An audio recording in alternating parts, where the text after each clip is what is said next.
Meron nga tayong balot dito mga sis from Mr. Squirrel. And yung flavor niya mga mi ay 5 spice. Tapos yung isa ay spicy. Grabe mga sister ko, yung balot meron ng flavor sa loob. Try natin ngayon mga mi. Ito mga mima ko, ibababad lang natin siya sa mainit na tubig. 5 spicy yung sa akin. At sa asawa ko naman ay itong spicy.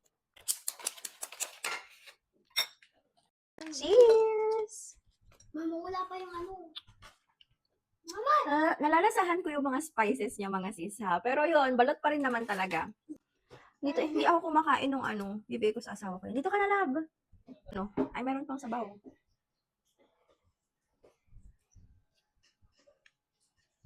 Nalalasahan ko yung mga ingredients niya, yung 5 spice mga sis. Ayan. So, ito, tikman muna natin ng walang suka itong yellow sa balot. Opo. Ay, sobrang dami.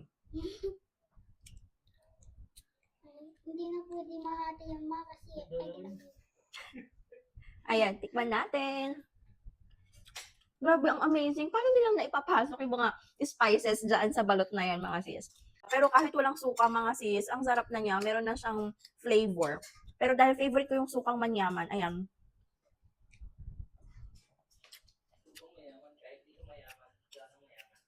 Sarap.